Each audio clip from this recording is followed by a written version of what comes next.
The Downtown Story Project will capture stories from the greater Salt Lake community, contributing to a civic understanding about our downtown. It is an introductory project to the Downtown Master Plan led by the Salt Lake City Planning Division, which will kick off in a couple of months. We're using storytelling in the planning process as a tool to identify what people value about the downtown. Stories are powerful tools that will bring citizens together to shape the future of our community. We're seeking stories no more than 2 minutes in length from anyone with a downtown story to tell. Your story may describe a memory of an event, a person or emotion, or it may be a description of a particular place, past or present, in the downtown.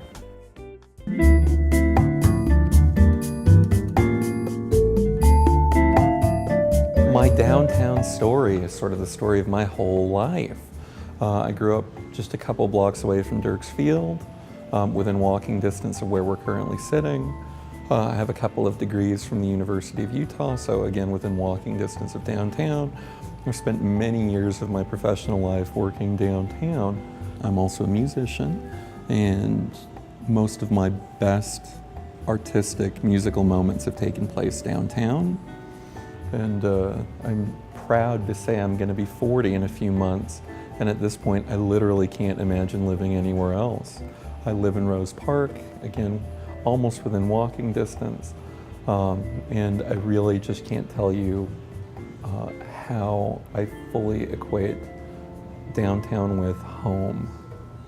Well, I remember coming to Salt Lake City in the 1970s, and I came here to go to college, and you would go downtown to see the Temple lights and the ZCMI Candy windows. Well, the ZCMI Candy windows went away about 5 years ago when they tore down the malls, the Crossroads Mall and the ZCMI Mall, and ZCMI, of course, closed.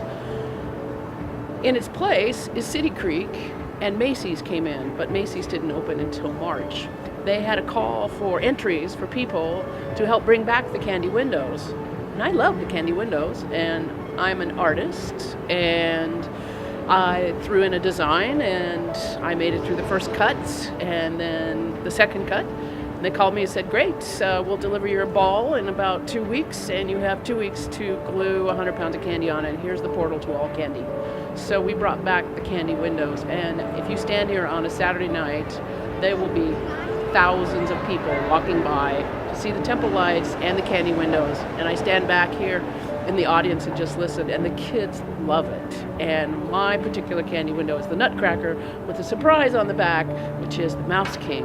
And the kids, they hit their parents, they go, no, Mom, no, Dad, that's the Mouse King. I had a lot of fun doing it. I think that it was January 13th. It was almost 12 years ago now, and it was this just crisp winter evening. We got married in Oddfellow Hall, which at the time was on the south side of Market Street. We had an evening wedding, and it started to snow lightly. There was snow on the ground already. It was just kind of this perfect winter moment.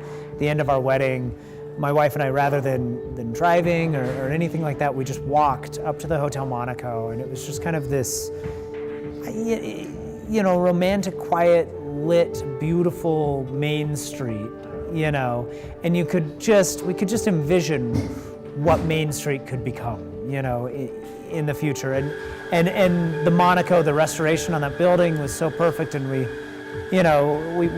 walked up there for our honeymoon night before we left the city, and I've always loved downtown.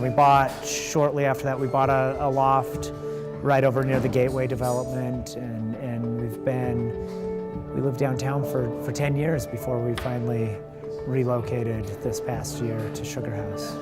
I'm Joe Evans, and that was my downtown story. I'm Babs DeLay, and this is my downtown story. My name is Mark Herrera. I've also gone for years by the stage name of Tony Dazzleship, and this is my downtown Salt Lake story. If you love downtown Salt Lake, please share your story with us.